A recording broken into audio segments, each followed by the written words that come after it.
Humingi ako ng tulong sa lahat ng mga pwedeng tumulong sa amin para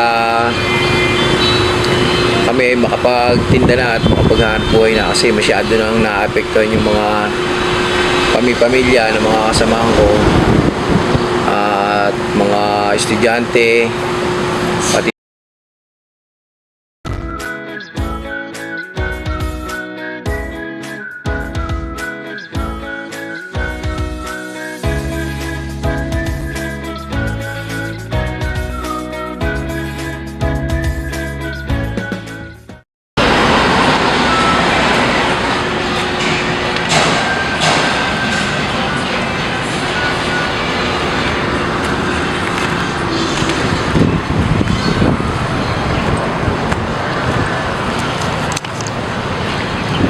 ayun mga alagalag, isang magandang araw na naman at kaya maghapon sa inyong lahat at sana nasa ligtas kayong kalagayan ngayon. Kung mapapansin nyo, ngayon lang ako nag-video kasi medyo naging busy ako dito sa pinapagawa namin yung baksakan. Ayan.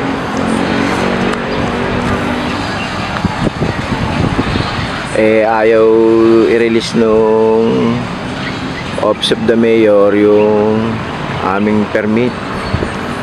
Ngayon natapos naman na namin tong mga stall namin at napaan na rin namin yung mga putik, kaya ngayon nilakad namin sa DILG, sana may labas na yung ano namin permit, mga laglag.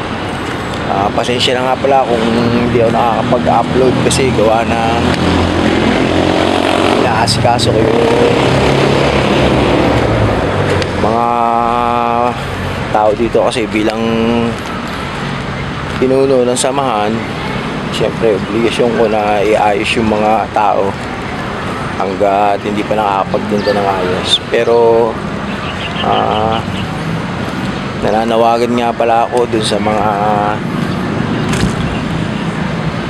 tao na pwedeng tumulong sa amin dito sa ginawa naming trading post. Gawa ng ayaw kami bigyan ng permit, ay meron pala kaming permit, kaya lang ayaw i-release sa amin yung aming permit. Kaya kung mapapansin nyo, nakatiwangwang yung ano namin,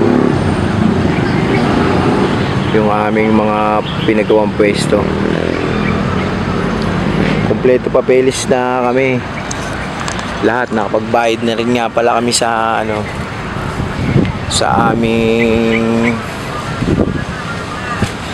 permit sa fire. Ay ayaw kami release ng ano, ayaw ibigay sa amin yung dokumento namin, tsaka yung mayor's permit namin ayaw ibigay sa amin. Wala namin kung bakit, pero inilapit na rin namin kay ano, kay Senator Rapi Tulfo tsaka sa DILG. Ay hintayin namin yung kung ano magiging resulta. Sana ma-release na kami ng permit, kasi wala naman kami ginagawang masama. Ang gusto lang namin ng mga kasamahan namin ay makapaghanap buhay ng ayos. Tsaka syempre alam niyo na, humihingi na rin kami ng tulong sa mga nakakataas, kasi may mga estudyante kami nag-aaral. Kailangan namin ng panggasto sa mga estudyante namin. Yung mga pwesto namin buong buo na. Yung area buong buo na rin, nagastosan na namin yan, kasi pinag-comply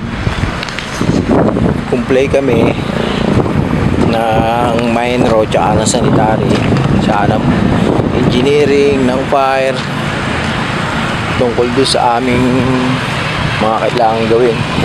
Ngayon, nung nagawa naman namin, ayaw na may bigay sa amin yung ano, aming permit. Ewan namin kung bakit at kung anong dahilan ba't ayaw ibigay sa amin yung permit namin. Magdadalawang linggo na nga pala yung permit namin sa Office of the Mayor.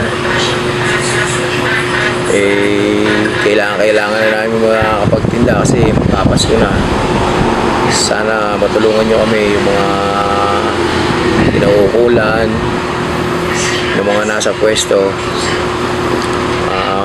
May 2 buwan na kaming hindi nakakapaghanap buhay mula nung pinalis yung dati namin pwesto dyan sa